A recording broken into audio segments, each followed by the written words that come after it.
টাকা এমন একটি জিনিস যা ভিক্ষুক থেকে কোটিপতি সবাই পেতে চায়। এটি কেবল একটি কাগজের টুকরো নয়, এটি নিজেই একটি আসক্তি। অর্থ এমন একটি ভাষা যা পিএইচডি থেকে কেরানি নিরক্ষর বিধায়ক পর্যন্ত সবাই জানেন। টাকা এমন এক টুকরো কাগজ যার নিজের কোনো মূল্য নেই, তবে এটি আপনাকে প্রত্যেক জিনিসের মূল্য বলে দেয়। এখন প্রশ্ন হলো, এত টাকা এলো কোথা থেকে? আসুন একটু বিস্তারিতভাবে বুঝতে চেষ্টা করি। হাজার হাজার বছর আগে মানুষ লেনদেনের জন্য বিনিময় ব্যবস্থা ব্যবহার করত।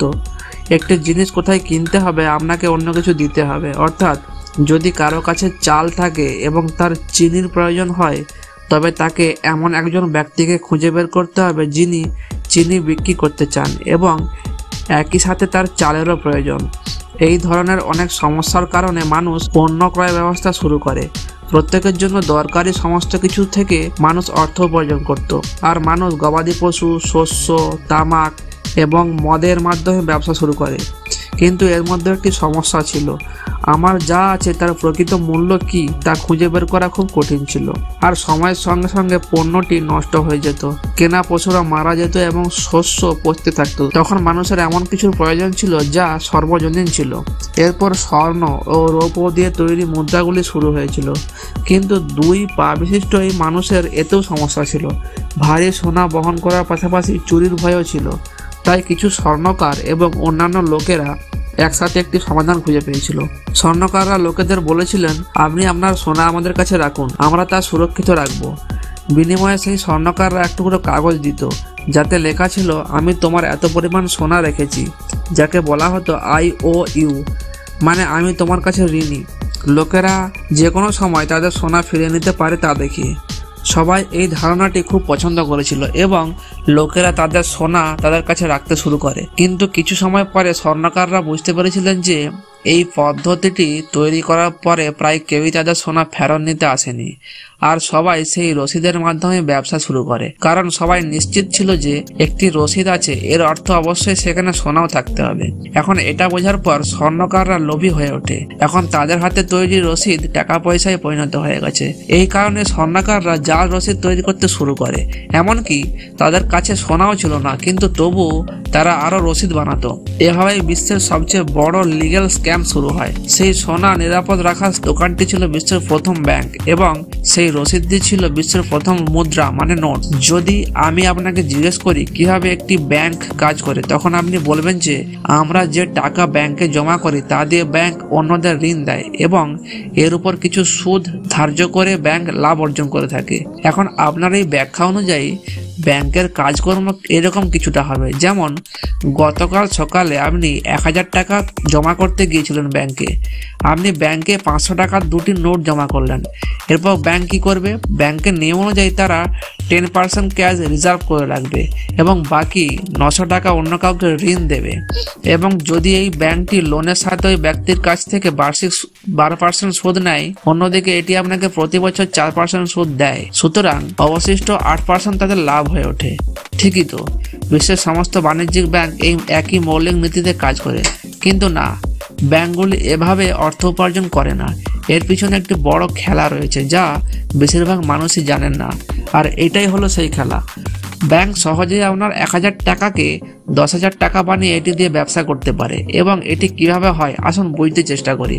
ধরুন আপনি ব্যাংকে গিয়ে 1000 টাকা জমা করেছেন। নিয়ম অনুযায়ী ব্যাংক 10% নগদ রিজার্ভ রাখবে এবং বাকি 900 টাকা কাউকে ঋণ দেবে। কিন্তু এখানে কি ঘটছে তা সাবধানে দেখুন। আপনি যদি আপনার টাকা জমা করার পরে আপনার ব্যালেন্স পরীক্ষা করেন, তাহলে আপনাকে সেই একই 1000 টাকা দেখানো হবে এবং এখানে যে ব্যক্তি ঋণের জন্য আবেদন করেছিল এবং ব্যাংক তাকে ঋণ দিয়েছিল, সে যদি তার ব্যালেন্স পরীক্ষা করে, সেও 900 টাকা দেখতে পাবে। অর্থাৎ আপনাদের দুজনের হাতেই এখন 1000 টাকা ও 900 টাকার ক্রয় ক্ষমতা রয়েছে, যেখানে বাস্তবে সেই ব্যাংকে নগদে মাত্র 1000 টাকা রয়েছে। অর্থাৎ সেই ব্যাংক তার কম্পিউটারে কিছু নম্বর টাইপ করে বাজারে অতিরিক্ত 900 টাকার মুদ্রা ডিজিটালে তৈরি করেছিল, যা অবশ্যই ভার্চুয়াল, কারণ এটির পিছনে কোনো নগদ নেই। এবং এই খেলা এখানেই শেষ নয়, এটি আরো অনেক দূর এগিয়ে যায়। যেমন একজন ব্যক্তি 900 টাকার ঋণের জন্য আবেদন করেছিলেন, তিনি কোনো কারণ ছাড়াই ঋণের জন্য আবেদন করতেন না। কিছু কেনার জন্য তার অবশ্যই সেই 900 টাকার প্রয়োজন ছিল, এবং যখন সে টাকা খরচ করবে তখন এই টাকা তার অ্যাকাউন্ট থেকে ট্রান্সফার হবে এবং অন্য কারোর অ্যাকাউন্টে জমা হবে, এবং ব্যাংক আবার এই 900 টাকার 10% রিজার্ভ করবে এবং বাকি 810 টাকা অন্য কাউকে ধার দেবে। এটির মাধ্যমে একটি ব্যাংক কেবল 1000 টাকার নগদ আমানতকে 10,000 টাকা পর্যন্ত ভার্চুয়াল মুদ্রায় রূপান্তরিত করে ব্যবসা করে। আপনি মনে করেন আপনার টাকা ব্যাংকে নিরাপদ, যা আপনি যখনই চাইবেন তুলে নিতে পারবেন, কিন্তু এই কথাটা মোটেই সত্যি নয়। যদি কেবল 20 থেকে 30% লোক একসাথে তাদের টাকা তুলতে যায়, তবে ব্যাংক আপনার পুরো টাকা ফেরত দিতে সক্ষম হবে না, কারণ তাদের কাছে টাকা নেই। ডিভাইডেড রিজার্ভেশন ব্যবস্থার কারণে এটি শুধুমাত্র সম্ভাবনার উপর কাজ করে। উদাহরণস্বরূপ, আপনি যদি বিশ্বের সমস্ত ব্যাংক অ্যাকাউন্টের ব্যাংক ব্যালেন্স চেক করেন এবং এটি 100 টাকা হয়, তবে আসল নগদে 10 টাকারও কম পাওয়া যাবে। বাকি 90%-এর বেশি কেবল ভার্চুয়াল ডিজিট, যা শুধুমাত্র আপনি আপনার মোবাইল বা কম্পিউটারের পর্দায় দেখতে পাবেন।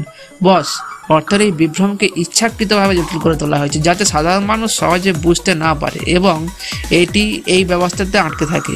লোকেরা মনে করে যে কারেন্সি এবং মানি একই জিনিস, কিন্তু সেরকম হয় না। কারেন্সি হলো বিনিময়ের একটি মাধ্যম, যেখানে মানি নিজেই একটি মূল্যবান সম্পদ। সরকার কারেন্সি বাতিল করলে আপনার বাড়িতে পড়ে থাকা 2000 টাকার নোটের বান্ডিলও রাতারাতি কাগজে পরিণত হয়ে যাবে, কারণ এটি একটি কারেন্সি। বিশ্বের যে কোনো সরকার যাই বলুক না কেন, আপনার বাড়িতে থাকা সোনার কারেন্সির মূল্য যেমন আছে তেমনই থাকবে। দেখো বস, অন্যান্য লোকেরা আপনাকে যাই বলুক না কেন, যেমন আপনি সোনার বন্ড কিনুন, ডিজিটাল সোনা কিনুন, গোল্ড ইটিএফে পয়সা লাগান, এটা করুন, ওটা করুন, এই ট্যাক্স লাগবে, সেই ট্যাক্স লাগবে, আমি বলবো আসল সোনাও কিনুন, কারণ জীবনের কিছু সিদ্ধান্ত ট্যাক্সের ভিত্তিতে নেওয়া হয় না। এখন যদি আপনার কাছে 500 থেকে 1000 কোটি টাকা থাকে, তার উপর 2 থেকে 4% কর সম্পর্ক আপনাকে চিন্তা করতে হবে। উদাহরণস্বরূপ, মহামারীর সময় কেবল রিয়েল পণ্যগুলি কার্যকর ছিল। কাউকে আপনার সোনার বন্ডের সার্টিফিকেট দেখিয়ে আপনি পুরো বছরের জন্য রেশন দ্রব্য কিনতে পারবেন না, কিন্তু বাড়িতে সামান্য পরিমাণ সোনা পড়ে থাকলে একজন সারা বছর ধরে পরিচালনা করতে পারে। এই কাগজটি অর্থাৎ নোট কেবলই আস্থা, এবং বিশ্ব কেবল আস্থার উপর স্থিতিশীল।